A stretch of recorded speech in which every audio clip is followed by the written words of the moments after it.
Czy zauważasz, że czasem coś odchodzi z naszego życia, zanim zdążymy to świadomie pożegnać? Ludzie, marzenia, różne wersje nas samych. Może dlatego, że w głębi już było po wszystkim. Tylko my jeszcze się nie odważyliśmy przyznać do tego. Wyobraź sobie osobę, która wciąż dzwoni do przyjaciółki, choć ich rozmowy stały się wymuszone i puste. Planuje spotkania, na które druga przychodzi w sumie z obowiązku. Wysyła wiadomości, które są odbierane z opóźnieniem i bez entuzjazmu. Wszyscy wokół widzą, że ta przyjaźń już się skończyła. No ale ona nadal próbuje ją ratować, bo nie umie świadomie pożegnać tego, co kiedyś było piękne. Woli udawać, że wszystko jest jak dawniej, niż przyznać, że czasem ludzie po prostu wyrastają z siebie nawzajem. Może ty też masz w swoim życiu coś takiego obecnie. Coś, co trzymasz, choć de facto już dawno odeszło. W dzisiejszym odcinku dowiesz się, dlaczego trzymanie się tego, co już nie żyje, zabiera ci energię na nowe doświadczenia. Pokażę ci, jak rozpoznać, że czas na pożegnanie, jak to zrobić bez poczucia winy i żalu i dlaczego świadome żegnanie to jeden z najpiękniejszych aktów miłości, zarówno wobec innych, jak i wobec siebie. A na koniec otrzymasz konkretny rytuał, który pomoże ci wypuścić z serca to, co blokuje ci drogę do nowego rozdziału. Zanim zacznę, przedstawię się dla osób, które są tutaj być może po raz pierwszy. Mam na imię Sylwia i razem z Honoratą w podcaście i przestrzeniach Wysokie Wibracje uczymy ludzkim językiem o rozwoju duchowym. Sztuka świadomego żegnania to coś, czego raczej nikt nas nie uczy. Bo choć wszyscy przechodzimy przez momenty, gdy coś z naszego życia odchodzi, rzadko kto pokazuje nam, jak to robić w sposób, który uzdrawia zamiast ranić. Może siedzisz teraz i myślisz o kimś, kto odszedł. Albo o jakiejś wersji siebie, którą już nie jesteś, ale ciągle próbujesz nią być dla innych, albo strachu przed oceną. A może o marzeniu, które umarło, ale ty wciąż je reanimujesz w nadziei, że jeszcze się daje ożywić. Prawda jest taka, że owszem, uczono nas trzymać, walczyć, nie poddawać się. Ale nikt nie powiedział, że czasem największą odwagą i miłością jest wypuszczenie z rąk tego, co już nie służy naszemu rozwojowi czy też komuś. Myślę, że większość z nas miała taki moment w życiu, gdy jeszcze trzymała kogoś za rękę, ale już czuła, że ta ręka nie jest nam bliska, prawda? Albo gdy z kimś rozmawialiśmy i czuliśmy, że to po prostu nie jest już to samo, że jest puste i wymuszone. Tak właśnie poczułam się wiele lat temu. To był taki pierwszy znak, że jedna z moich przyjaźni po prostu umiera.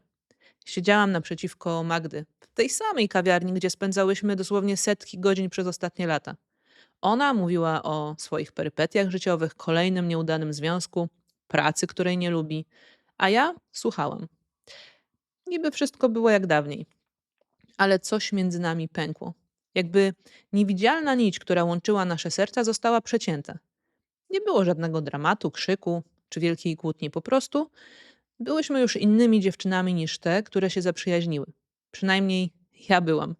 No i nie współgrałam już z życiem, które ta przyjaźń reprezentowała. Jednak przez jakiś czas próbowałam ją ratować. Dzwoniłam, proponowałam spotkania, udawałam, że nic się nie zmieniło. Ale to było trochę jak trzymanie kwiatów, które więdną w wazonie. Można przez chwilę, ale w końcu natura i tak zrobi swoje. Wszystkie płatki opadną, aż w końcu zacznie śmierdzieć. Wtedy nie rozumiałam tego, co dziś już wiem dzięki rozwojowi. Mitch Albom we Wtorkach z Moriem pisze: Miłość nie kończy się, gdy ktoś umiera. Ona zmienia formę. I dotyczy to nie tylko śmierci fizycznej. Dotyczy też śmierci relacji, takich jak przyjaźń czy związek. Miłość, która nas łączyła, nie znika. Zmienia tylko formę. Z obecności staje się wdzięcznością. Z codzienności staje się wspomnieniem, które nosi w sobie esencję tego, czego się od tej osoby nauczyliśmy. Dziś, po tym jak moja mama przeszła do innego wymiaru, jak nigdy przedtem czuję i rozumiem to bardziej. Doskonale wiem, dlaczego moja mama właśnie w tym, a nie innym momencie wybrała stąd odejść i dlaczego musiała nas pożegnać, a my ją. Ale też wciąż czuję jej miłość, która nas łączy po dziś dzień. Noszę w sobie jej nauki oraz wdzięczność za nasze wspólne doświadczenia ludzkie. Księdze Ra czytamy: Gdy lekcja między duszami została zakończona, naturalnie następuje oddzielenie fizyczne lub energetyczne. To nie oznacza, że ktoś nas nie kochał wystarczająco lub że my zawiedliśmy. To oznacza, że wzajemne nauczanie dobiegło końca. Każda dusza przychodzi do naszego życia z określonym zadaniem. Czasem to zadanie trwa lata, czasem miesiące, a czasem tylko jedną rozmowę, która zmienia wszystko. Kiedy lekcja jest kompletna, drogi się rozchodzą. To nie jest porażka. To jest naturalna kolej rzeczy. No ale my ludzie mamy tę tendencję do trzymania. Nawet gdy energia już odeszła, staramy się ją zatrzymać poprzez wyrzuty sumienia, analizowanie, co poszło nie tak, albo fantazjowanie o powrocie do tego, co było. Największą lekcją, którą wyniosłam z żegnania bliskich mi istot, bo mówię nie tylko o ludziach, ale i zwierzętach, było zrozumienie, że jeśli nie żegnamy świadomie, często robimy to przez jakiś dramat. Życie decyduje wtedy za nas, poprzez zdradę, kłótnię, nagłą śmierć czy wyjazd. Wszechświat ma swoje sposoby na zamykanie rozdziałów, które my z lęku trzymamy otwarte. Dlatego dziś, gdy czuję, że relacja wyczerpuje swoją energię, staram się siebie najpierw zapytać, czego mnie ta istota nauczyła? Za co mogę być wdzięczna? I jeśli odpowiedzi przychodzą łatwo, albo energia nie płynie już między nami, pozwalam po prostu temu odejść. Z miłością, z wdzięcznością, ale też z odwagą, by nie trzymać na siłę tego, co chce być już wolne. I by nie doprowadzać do żadnych dramatów. I choć jest to bardzo trudne, zwłaszcza gdy ktoś jest nam bliski, na przykład byliśmy przy sobie przez wiele lat, mamy dużo wspólnej historii, to jest konieczne, aby dwie strony mogły się dalej rozwijać w tej lub innej formie. Kiedy nagrywam ten odcinek, jestem trochę ponad rok po pożegnaniu mojej mamy. I w bardzo trudnym momencie, tuż po pożegnaniu się z moją wierną psią przyjaciółką Barsą. Barsą, która była ze mną w tej formie ponad 15 lat, która towarzyszyła mi w wielu przełomowych chwilach życia, no i była, bez względu na wszystko, która swoją obecnością uczyła mnie prawdziwej, bezwarunkowej miłości. Bycia, po prostu, bez oceny przy mnie. Wiem też, że wzięła bardzo dużo na siebie w różnych okresach mojego życia, abym ja tego nie musiała przepuszczać przez siebie. I to jest właśnie ten moment naszej podróży, w którym potrzebowałam mojej odwagi i miłości, by pozwolić jej odejść bez cierpienia. Nie jest to łatwe, ale wiem, że jest częścią naszej podróży, naszego kontraktu dusz, naszej wspólnej transformacji. A ty masz obecnie taką relację, która potrzebuje od ciebie przyzwolenia na to, by puścić ją wolno? Może utrzymujesz coś sztucznie przy życiu, pompujesz tlen i krew w postaci swojej energii, bo tak bardzo boisz się tego, co czeka za tym rozdziałem. Tymczasem i w twoim życiu, i tej drugiej istoty zachodzi więcej szkód niż pożytku. Wylewają się toksyny i ten organizm w postaci waszej relacji jest już mocno zatruty. Zatruwa też was, zabierając moc i nie pozwalając na dalszy rozwój. A to jest niczym innym niż umieraniem za życia. Ja wiem, można się bać. Głównie tego, kim okaże się, że jesteśmy, na przykład nie będąc w roli żony, męża, najlepszej przyjaciółki, córki itd. Mocno przywiązujemy się do różnych ról, bo jest nam w nich bezpiecznie. Wiemy, jak w nich nawigować życie. A żegnanie swojej starej tożsamości także bywa ciężkie. Przez większość życia byłam tą, która wszystko ogarnia. Wiesz, jaką osobą? Tą, która pamięta o urodzinach, która zawsze ma plan B, C, która nigdy nie pokazuje, że się boi lub że czegoś nie wie. Bardzo lubiłam tę rolę. Dawała mi poczucie kontroli, uznanie otoczenia, a przede wszystkim bezpieczeństwo. Gdy wszystko mam poukładane, nic złego się nie stanie, prawda? No aż przyszedł ten dzień, kiedy siedziałam na podłodze w salonie w nocy i płakałam tak, że nie mogłam złapać tchu. Posypało się wiele rzeczy. W naszej relacji z Honią to był okres, kiedy nie było kolorowo, a do tego moja mama leżała w szpitalu i godziny decydowały o tym, czy będzie żyć. A ja, ta ogarnięta, nie miałam absolutnie żadnego planu na to, jak być słabą. To był moment, w którym moja stara tożsamość zaczęła umierać na dobre. I było to tak bolesne, jakbym zrzucała skórę, która przyrosła mi do ciała. Neville Goddard mówił: Nie możesz wejść w nowy stan świadomości, zanim nie umrze stary. I kiedyś myślałam jeszcze, że rozwój to jest dodawanie nowych rzeczy do tego, kim już jestem. Nie wiedziałam, że czasem oznacza to kompletne pożegnanie się z wersją siebie, która już nie pasuje do tego, kim się stajesz. Stara Sylwia musiała umrzeć, żeby nowa mogła się narodzić. Ta, która potrafi powiedzieć: Nie wiem, pomóż mi, nie dam rady. Ta, która wie, że prawdziwa siła płynie nie z kontroli, ale z zaufania do życia. Ale jak trudno było pogrzebać tę silną wersję. Bo ludzie nadal przychodzili do mnie po radę, jakbym była wyrocznią. Nadal mówili: Ty zawsze wiesz, co robić. A ja chciałam krzyczeć: No nie wiem, bo też się uczę, też potrzebuję wsparcia. Tosha Silver w Oddaj stery Bogu napisała: Nie musisz już grać tej roli. Oddaj ją Bogu i zobacz, co się wydarzy. I to właśnie zrobiłam. Przestałam udawać, że wiem wszystko. Przestałam ratować ludzi, którzy mnie o to nie prosili. Przestałam nosić kostium tej silnej, który już na mnie nie pasował. Wiesz, co się stało? Ludzie zaczęli przychodzić do mnie z zupełnie innych powodów. Nie po to, żebym ich uratowała, ale żeby razem ze mną poszukać odpowiedzi. Nie dlatego, że mam wszystko pod kontrolą, ale dlatego, że jestem prawdziwa w swoim niewiedzeniu. Zresztą nawet osoby, które są z nami w różnych procesach, powtarzają, że cenią w nas to, że cały czas powtarzamy, że jesteśmy w drodze i też się uczymy. Że jesteśmy prawdziwe, pokazując, przez co aktualnie przechodzimy, a nie udając jakichś guru, którzy są nieomylni. Żegnanie starej tożsamości to jak zdejmowanie kostiumu, który nosiliśmy tak długo, że zapomnieliśmy, jak wygląda nasze prawdziwe ciało. Na początku czujemy się nago, bezbronnie, ale potem odkrywamy, że nasze prawdziwe ja ma własną, autentyczną moc. Nie tę wymuszoną, ale płynącą z głębi. Czasem nie można narodzić się do nowej siebie, jeśli nie pogrzebie się już tej, którą już nie jesteśmy. To nie jest zdrada wobec przeszłości. To oddanie czci temu, kim byliśmy i jednocześnie odwaga, by stać się tym, kim mamy prawo być. Często zdarza się, że gdy wchodzimy w odwagę i żegnamy jakąś starą wersję siebie, jednocześnie żegnamy też jakieś relacje.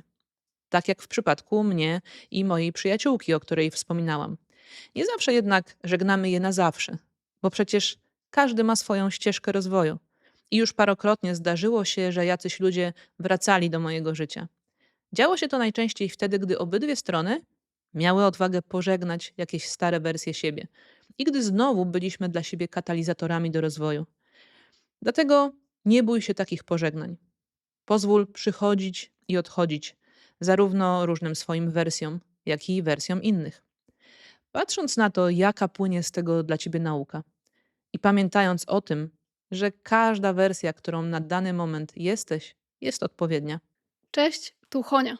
Wpadam do Ciebie z drugiej strony kamery, żeby powiedzieć Ci, że pięknym i ważnym rozwinięciem tematu, który porusza teraz Sylwia, jest źródło. Przestrzeń, w której gromadzimy naszą społeczność i rozwijamy się wielowymiarowo, czyli w każdej sferze. W sferze relacji ze sobą, z innymi, w temacie pieniędzy i zdrowia. Źródło to jest przestrzeń, która będzie wspierała Cię w praktykowaniu duchowości i integrowaniu nowej świadomości. To jest też piękna społeczność, z którą spotykamy się w uzdrawiających sesjach grupowych. To one pokazują nam wyraźnie przez historie, które tutaj słyszymy i opowiadamy, jak wszyscy jesteśmy ze sobą połączeni niewidzialną nicią wibracji. Wielu uczestników pisze nam i mówi, że dzięki jej źródle mają efekty lepsze i szybsze niż po latach terapii i szukania rozwiązań samodzielnie. Jeśli więc szukasz przestrzeni, która pomoże ci poukładać cały ten rozwojowy chaos, a jednocześnie szukasz ludzi, którzy cię rozumieją, tutaj znajdziesz to wszystko i wiele więcej. Link do szczegółów znajdziesz w opisie tego odcinka. Zapraszamy. A teraz oddaję głos Sylwii. Z pewnością znasz kobiety, które mają około 40 lat lub więcej, ale chcą wyglądać jakby miały 20 parę. I dążą do tego za wszelką cenę. Na pierwszy rzut oka można im pozazdrościć, aż do momentu, gdy widzisz w ich ruchu sztywne twarze, nieproporcjonalne usta, rysy, które straciły swoją naturalną ekspresję. I to nie jest tutaj teraz opowieść o tym, że zabiegi kosmetyczne są złe. To opowieść o tym, co się dzieje, gdy nie umiemy pożegnać młodości i zamiast tego próbujemy ją na siłę zatrzymać. Obserwuję to często wokół siebie. Kobiety, które wydają fortunę na kolejne wypełnienia, lifty, zabiegi. Nie dlatego, że chcą się pięknie starzeć, ale dlatego, że nie potrafią zaakceptować, że ich ciało się zmienia. Każda zmarszczka dla nich to jest porażka. Każdy fałdek to dowód na to, że czas wygrywa. Ale czy naprawdę wygrywa? A może my po prostu nie rozumiemy gry? Debbie Shapiro w Twoje ciało mówi, pokochaj siebie, napisała: Twoje ciało nie woła o naprawę. Ono woła o szacunek. I myślę, że to dotyczy także starzenia się. Nasze ciało nie prosi o zatrzymanie czasu. Prosi o to, żebyśmy uszanowali jego naturalny rytm. Widziałam kobiety, które przez lata walczyły ze swoim odbiciem w lustrze jak z wrogiem. Najpierw poprzez ciągłe diety, mocne makijaże, potem drobne zabiegi. Każdy zabieg miał być ostatnim, który przywróci im dawną młodość. Ale zamiast odzyskiwania czasu, traciły coś więcej. Swoją naturalną ekspresję, swoją autentyczność, a czasem nawet zdrowie. Bo ciało to nie maszyna, którą można wiecznie naprawiać i ulepszać. To jest żywy organizm, który ma swoje pory roku i tak jak nie próbujemy zmusić jesieni, żeby była wiosną, tak może nie powinniśmy zmuszać naszego ciała, żeby było wiecznie młode. Czym innym jest świadome dbanie o siebie płynące z wiedzy o tym, że nasze ciało jest świątynią i wehikułem duszy, który ma nam służyć jak najdłużej. I kiedy z tej świadomości wybieramy jedzenie, suplementację, nawadnianie, oddech, pracę z emocjami, masaże, ćwiczenia mięśni, także twarzy, pracę z powięzią i przepływem limfy, które wpływa także na zewnętrzne aspekty ciała i to mocniej niż jakiekolwiek inwazyjne zabiegi, a czym innym jest brak zgody na odejście pewnego etapu i przejścia w kolejny. I ta ciągła walka. Najgorzej jest wtedy, gdy kobieta, ale też mężczyźni potrafią w różne inne sposoby, kiedy zdają sobie sprawę, że już nigdy nie będą wyglądać jak w wieku 20 paru lat, mimo wszystkich zabiegów. To jest taki moment, w którym często przychodzi załamanie, bo przez lata ta osoba nie nauczyła się kochać siebie w procesie zmian, tylko walczyć z nimi. To jest jak żegnanie kogoś bliskiego, tej młodej wersji siebie, która była gładka, jędrna, pełna nieograniczonej energii. I dopóki tego nie opłaczemy i nie zaakceptujemy, dopóty będziemy walczyć z rzeczywistością, zamiast ją objąć. Przełom przychodzi, gdy zaczynamy myśleć o swoim ciele jak o instrumencie, który zmienia tonację, ale wciąż gra piękną muzykę. Stara gitara może nie brzmi tak samo jak nowa, ale ma swoje unikalne brzmienie. Głębsze, bardziej dojrzałe. Ma charakterystyczne rysy, które opowiadają historię. Tak samo nasze ciało.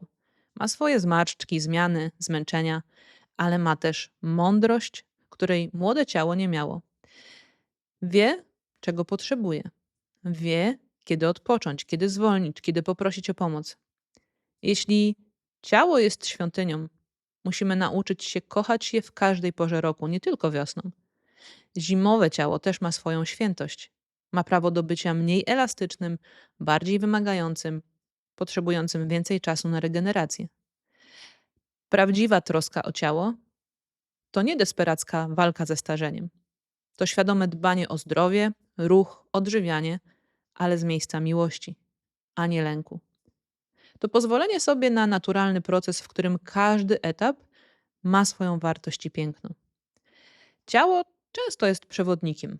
Pokazuje, że coś umiera w nas wcześniej niż zorientujemy się głową. Gdy desperacko próbujemy zatrzymać czas, często oznacza to, że nie umiemy pożegnać młodości i otworzyć się na mądrość dojrzałości. Dziś, gdy patrzę na kobiety, które pogodziły się ze swoim wiekiem, widzę w nich coś pięknego.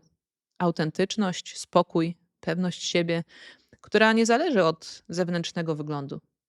One być może pożegnały młodość cielesną, ale nie pożegnały siebie i tej młodości wewnętrznej. Wręcz przeciwnie, odnalazły siebie na nowo. Gdy już nauczymy się akceptować zmiany w naszej fizyczności czy naszych relacjach, życie stawia przed nami jeszcze i inne wyzwania. Żegnanie marzeń, które nosiliśmy w sercu przez lata. Jak żegnać coś, co nigdy się nie wydarzyło. Jak opłakiwać życie, którego nie przeżyliśmy. Jak pogodzić się z tym, że niektóre nasze marzenia nigdy nie ujrzą światła dziennego. Długi czas miałam w szufladzie taki zeszyt z liceum jeszcze. I na pierwszej stronie napisałam plan na życie. I było tam wszystko poukładane. Studia, praca, mąż, dzieci do 30, apartament do 35 lat. Wszystko miało swoje miejsce i czas. To był plan na szczęśliwe życie. Dziś mam 40 kilka lat. Zeszyt to już jest taki artefakt z innego świata, który jakiś czas temu zresztą wyrzuciłam. Nie dlatego, że nic się nie spełniło. Niektóre rzeczy nawet tak. Ale dlatego, że ta Sylwia, która pisała ten plan, była zupełnie inną osobą niż ta, którą się stałam. Najtrudniej było mi pogodzić się nie z tym, co się nie wydarzyło, ale z tym, że już tego po prostu nie chciałam, że marzenia, za którymi goniłam przez lata, przestały być moje albo nigdy nie były, że gdzieś po drodze zmieniłam się tak bardzo, że moje własne marzenia stały się mi obce. Matt Haig w Północnej Bibliotece napisał: każde życie, którego nie przeżyłaś, to część ciebie, ale nie musi cię definiować. A więc ważne jest to, aby nie definiować się poprzez to, czego się nie spełniło. Moje stare marzenia musiały umrzeć, żeby mogły narodzić się nowe. Te prawdziwie moje. Nie te, które myślałam, że powinnam mieć, które tak naprawdę nigdy nie były moje. Ale także trudno było je pogrzebać, bo czułam się trochę jak zdrajczyni wobec siebie z przeszłości. Jakbym mówiła tej młodej Sylwii: twoje marzenia były głupie. A przecież nie były głupie. Były po prostu jej marzeniami, nie moimi.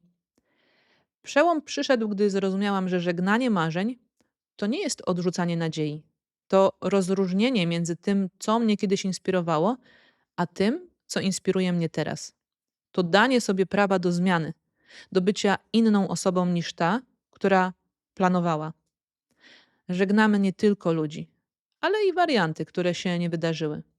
I to boli najbardziej, bo żegnamy potencjały, możliwości, wersje siebie, które nigdy nie ujrzą światła dziennego. Ale może właśnie w tym jest piękno? Może każde niespełnione marzenie to jest jak książka, która nie została napisana, ale pozostawiła inspirację do napisania innej, tej właściwej. Może wszystkie te ścieżki, którymi nie poszliśmy, dały nam mądrość, żeby rozpoznać tę właściwą, gdy się przed nami otworzy. Dziś, gdy zamykam oczy i myślę o wszystkich życiach, których nie przeżyłam, nie czuję już żalu. Czuję wdzięczność, bo one wszystkie doprowadziły mnie do tego jednego życia, które żyję teraz, tego autentycznego. Przeszliśmy przez 4 przestrzenie żegnania, ale teraz pewnie zadajesz sobie pytanie: no dobrze, ale skąd mam wiedzieć, że naprawdę nadszedł czas na pożegnanie i jak to zrobić, żeby nie zostać z poczuciem winy lub żalu? To są pytania, które słyszę najczęściej, bo jedna rzecz to zrozumieć teorię żegnania, a druga to jest praktyka. Ten moment, gdy stoisz przed wyborem: trzymać czy puścić. Jak rozpoznać, że czas na pożegnanie? Twoje ciało wie to wcześniej niż umysł. To pierwszy i najważniejszy sygnał.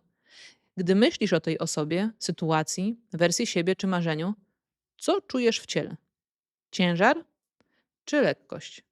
Napięcie czy spokój? Energię czy wyczerpanie? Jeśli już przy samej myśli o czymś czujesz ciężar w żołądku, napięcie w ramionach, jakby coś ściskało cię w gardle, to twoje ciało mówi: to już nie służy twojemu rozwojowi. Drugi sygnał to automatyzm. Gdy robisz coś z przyzwyczajenia, nie z radości. Gdy odwiedzasz kogoś z obowiązku, nie z chęci. Gdy grasz rolę, która już nie jest twoja, ale nie wiesz, jak z niej wyjść. Trzeci sygnał to powtarzające się myśli. A może gdybym spróbował jeszcze raz? A może się zmieni? A może to przejściowe? Gdy więcej energii wkładasz w ratowanie czegoś niż w jego przeżywanie, to znak, że już dawno nadszedł czas na pożegnanie. No i jak żegnać bez poczucia winy i żalu? Wina pojawia się, gdy myślimy, że żegnanie to zdrada, że wypuszczenie kogoś z serca oznacza, że go nie kochamy. Ale prawda jest odwrotna. Czasem wypuszczenie to najczystsza forma miłości. Pamiętaj, że nie jesteś odpowiedzialna i odpowiedzialny za uratowanie każdej relacji, każdego marzenia, każdej wersji siebie. Jesteś odpowiedzialna i odpowiedzialny za życie w zgodzie z tym, kim naprawdę jesteś. Gdy żegnasz, zamiast skupiać się na tym, co tracisz, skup się na tym, za co możesz być wdzięczna i wdzięczny. Co ci to dało? Czego się nauczyłaś? Jak cię to ukształtowało? Wdzięczność zamienia żal w dar. Żal pojawia się, gdy myślimy o tym, co mogło być inaczej. Gdybym tylko, jeśli tylko, może gdyby, to naturalne, ale przecież ci nie służy. Zamiast tego spróbuj myśleć o żegnaniu jak o zamknięciu księgi, która została przeczytana do końca. Nie żałujesz, że książka się skończyła. Cieszysz się, że mogłeś ją przeczytać. I teraz masz miejsce na półce dla nowej historii. Każde doświadczenie miało swój czas i swoje miejsce w twojej historii. Nie dlatego, że było niedoskonałe, musi być żałowane. Było dokładnie takie, jakie miało być, żeby doprowadzić cię do miejsca, w którym dziś jesteś. Gdy stoisz przed decyzją o pożegnaniu, zadaj sobie pytanie: czy trzymanie się tego dodaje mi energii, czy ją zabiera? Jeśli zabiera, to znak, że czas puścić. Jeśli dodaje, może jeszcze nie pora. Żegnanie to nie jest koniec. To uznanie, że życie nie jest zatrzymywaniem, ale przepływem. To zrozumienie, że trzymanie na siłę tego, co chce odejść, zabiera nam energię, którą moglibyśmy przeznaczyć na to, co chce do nas przyjść. Każde prawdziwe żegnanie zawiera w sobie 3 elementy: wdzięczność za to, co było, akceptację tego, co się kończy i otwarcie na to, co ma przyjść. Bez tych 3 elementów żegnanie zamienia się w udrękę. Albo brnięcie w żalu, albo wypieranie rzeczywistości. Przez te wszystkie lata nauczyłam się, że najtrudniej żegnać nie to, co kochamy, ale to, co nie pozwala nam być sobą. Najtrudniej wypuścić z rąk nie to, co nas uszczęśliwia, ale to, co daje nam poczucie bezpieczeństwa, nawet gdy to będzie bezpieczeństwo bardzo złudne. Ale każde autentyczne żegnanie otwiera przestrzeń dla czegoś nowego. Nie dlatego, że odzyskujemy coś utraconego, ale dlatego, że pozwalamy sobie być tym, kim naprawdę jesteśmy, bez masek, bez ról, bez planów narzuconych przez przeszłość. Zapraszam Cię teraz do krótkiego rytuału, który pomoże Ci świadomie pożegnać to, co potrzebuje odejść z Twojego życia. Zrób sobie spokojną przestrzeń. Usiądź wygodnie, zapal świeczkę, jeśli możesz. Weź kartkę papieru i długopis. I napisz na tej kartce odpowiedź na pytanie: kogo lub co wciąż trzymam, choć już odeszło? Może to być osoba, wersja ciebie, marzenie, rola, która już nie pasuje. Bądź naprawdę szczera i szczery ze sobą. I nie oceniaj tego, co napiszesz. Następnie przeczytaj to sobie na głos. Pozwól, żeby słowa zabrzmiały w przestrzeni. Bo czasem musimy usłyszeć prawdę, żeby ją zrozumieć. A teraz powiedz: dziękuję. Było mi dane poznać to, tę osobę, to marzenie. Nauczyło mnie to tego, czego potrzebowałem się nauczyć. Teraz jestem gotowa, gotowy iść dalej. Po wszystkim kartkę możesz spalić w bezpieczny sposób, oczywiście, albo zakopać w ziemi. Wybierz to, co czujesz. Ogień symbolizuje transformację. Ziemia kompost dla nowego życia. W obu przypadkach robisz to w intencji nowego początku. Gdy kartkę już zakopiesz albo się spala, powiedz: wypuszczam to z miłością. Robię miejsce na to, co ma do mnie przyjść. I to nie jest magiczny rytuał, który sprawia, że ból natychmiast znika. To jest symboliczne działanie, które pomaga Twojej psychice zrozumieć, że świadomie wybierasz puszczenie w niepamięć tego, co już nie służy Twojemu wzrostowi. Pamiętaj, żegnanie to akt miłości. Miłości do tego, co odchodzi, ale przede wszystkim miłości do siebie, bo pozwalasz sobie na życie zgodne z tym, kim naprawdę jesteś, zamiast z tym, kim myślałaś i myślałeś, że powinieneś być. Podziel się proszę w komentarzu, co dziś pożegnałeś. Jaki był to dla ciebie proces? Bo twoja historia może być wsparciem dla kogoś, kto przechodzi przez podobne doświadczenie.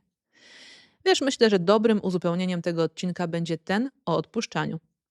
Dziękuję Ci, że dzisiaj byłeś i byłaś ze mną. Do usłyszenia w kolejnym odcinku podcastu Wysokie Wibracje.